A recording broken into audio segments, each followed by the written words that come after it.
बड़ा मजा आई तोर सवारी मावो, आइल डलवाले तोर स्कूटी मावो, बड़ा मजा आई तोर सवारी मावो। अरे रच रच करे तोरे साकप हवो, गाड़ी चलल गोरिया कप मावो, बड़ा मजा आई तोर सवारी मावो, गाड़ी चलल गोरिया कप मावो, बड़ा मजा आई तोर सवारी मावो।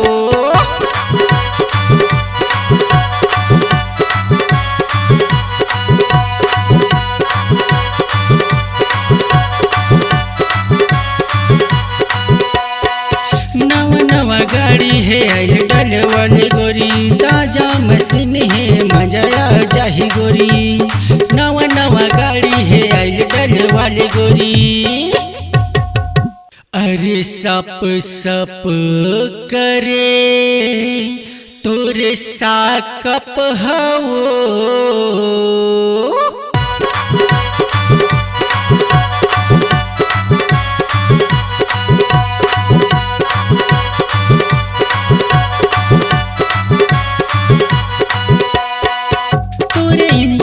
जाम हो जाही आइल डलवाल फिर हो जाही, तोरे इंजन जाम हो जाही आइल डलवाल फिर हो जाही।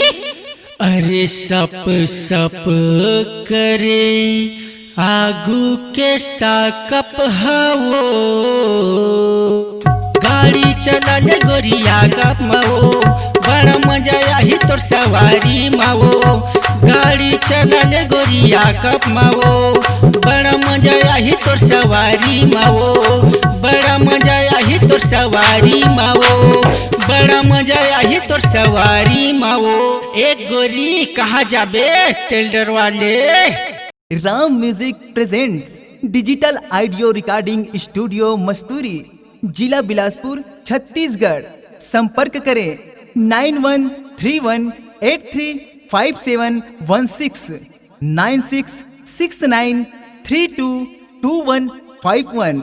नए नए गाने एवं वीडियो देखने के लिए हमारे YouTube चैनल राम म्यूजिक को लाइक, शेयर, सब्सक्राइब और साथ में बेल आइकन को दबाना न भूले, ताकि हमारे नए वीडियो और गाने आप तक जल्द से जल्द पहुंचे।